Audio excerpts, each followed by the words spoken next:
purpose of the research. And I mean, we're not going to stop at the research. The end goal of what we're doing is to find out how we can better support these movements. So these are just a few ideas we've been playing with recently and discussing with potential partners.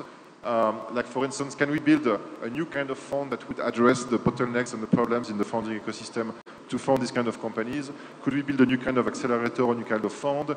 Could we build a new kind of school? I don't know, here in Brazil, for instance, to teach these exponential technologies to people with a systemic approach in mind to really have a positive impact? Could we have an organization to forge better partnerships between these people in cities and large companies? Or maybe all of that, I don't know. So if you want to talk about that, please come to me, to Manuela. There's Luisa taking pictures here, who's also part of the team. And thank you for your attention, and have a great rest of the day. Bye-bye. Yeah, thank you.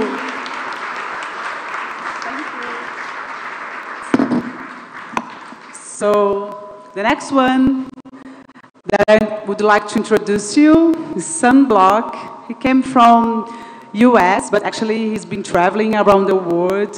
He's like living part in Nepal, Haiti, and different parts that he's going to explain. And Sun is one of the most interesting people that I've met last year, like doing such a great work with humanitarian, like such humanitarian work, and connect that to maker movement and try to understand how can we use all this technology and all these things that we have in our hands to make a positive impact in Rio, and like happening now with the problems that we have, like refugees and some natural catastrophes and all this kind of big issues. So, Sunblock.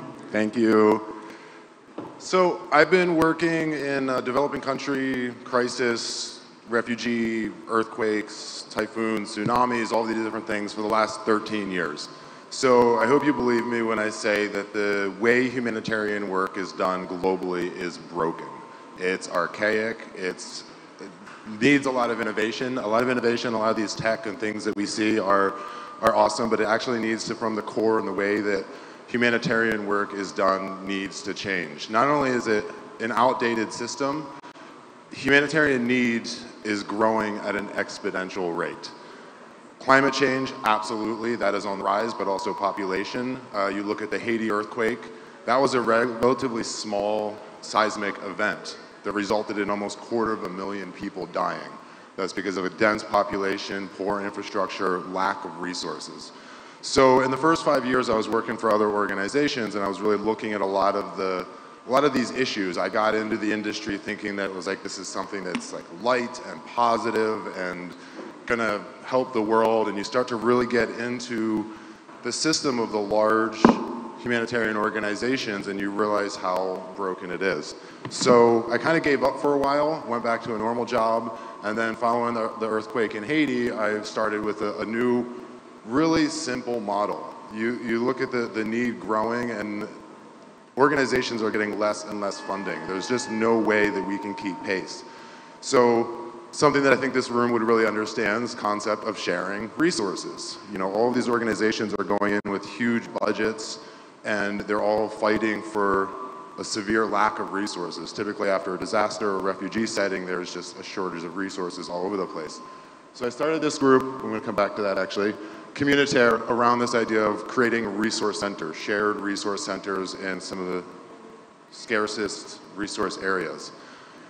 Another big thing that really needs to change in the way that humanitarian work is done, and I could go all day, but I'm just gonna give you a couple examples, is humanitarian organizations have this term and this way that they view the population that they're there to assist. A locally affected population, humanitarian organizations refer to as beneficiaries.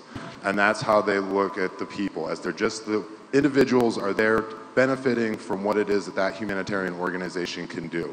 And that's demeaning. There's a severe lack of dignity in the way that humanitarian aid is given. And so I'm gonna use an example that I think most people in this room, if you don't have experience with humanitarian work, would better understand. How many people here have heard of Burning Man? Burning Man, the event, festival, handful of people. It's a 70,000 person event put on in the desert, but it's put on by the people. I'm sure a lot of you have been to a normal music festival where you just go and you buy the ticket and you're kind of this beneficiary of the music festival. So here's the end results. So the one on the right is Burning Man. This is the participants. They're not beneficiaries. These people go in and make the event themselves. They are the entertainment. They build the entire city. This is how it's left afterwards. That photo is actually a photo from the Burning Man website as a public shaming of how somebody is that left their camp. The one on the right, I believe, is Glastonbury, is a typical, in my mind, that's the way humanitarian aid is done. There's no real investment in it. You're going and you're just being a beneficiary of that event. So anyway, with some of these concepts, following the Haiti earthquake, we went in and launched our first resource center. This is kind of what it looks like from the air. I don't know why the slides didn't turn out so well. It's about 2 acres in the heart of Port-au-Prince. It's been there, still operating about 8 years now, still going strong. We average about 150 different organizations a year use this as a shared resource. Inside you have every different type of shared resource imaginable, whether it's a vehicle, a 3D printer, an internet connection, office space, all of these sort of things. So we have these 150 different organizations, and about 7,000 new individuals a year will come and use that space, which really is magical, is the fact that almost half of them are international and half of them are Haitian. So it becomes this real melding pot of UN agencies, social business startups. This is actually, this was 8 years ago. We had no idea what a makerspace was. Somebody walked in and said, this is the best makerspace we've ever seen. You know, we had no idea, and now we're really starting to try to pull these people that are in this room, the maker movement, this kind of DIY approach, and pull that into this very top-down humanitarian sector. This space, it's actually been really cool, and it's kind of like an innovation living lab. So I love a lot of the technologies that are out there, and one of my motivations for starting this type of organization was that they have to do quite a large jump.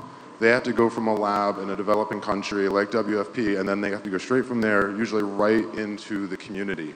And unfortunately, they have a pretty high fail rate. There's little cultural nuances, there's a problem with this kind of one-size-fits-all. There's a lot of little things that can be done differently to make this more adapted by the community, especially the community being stakeholders in that innovation and not just a beneficiary from that new tech. So we have a workshop, we do tool lending libraries, storage units. Every one of our centers are a little bit different because they're all designed by and with the community, and every community's needs are different. Conference room, 3D printing lab, we do 3D printed prosthetics, all these sort of things. Art center, key part of humanitarian work is looking at the human elements, the ability to express yourself, not just be somebody that needs to be fed and housed and given water. So it's also, the really cool thing is that this whole space has become a testing ground. It's a place, we actually call our spaces spaces of safe failure, so that innovation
kind of really pulling these two groups together. And this finally resulted in doing Nepal's first Maker Faire, and it was also the first Maker Faire globally that was focused solely on social impact technologies. And this is actually the second one is coming up in April. You're all invited, a lot of really great initiatives happening there. This is a really great example of when you do collaborate. When we go in, we really listen and we look at, map out all of the other stakeholders. We don't want to be duplicating what it is that another initiative is doing. We want to be complementing. The city of Thessaloniki, also known as the city of refugees, has got a huge influx of Syrian refugees, and they have a serious challenge there. Most of these refugee camps look a lot like concentration camps. People are starting to leave the camps and come into the city. In partnership with the city of Thessaloniki, this is our new center in Greece, in Thessaloniki, beautiful building that was a government building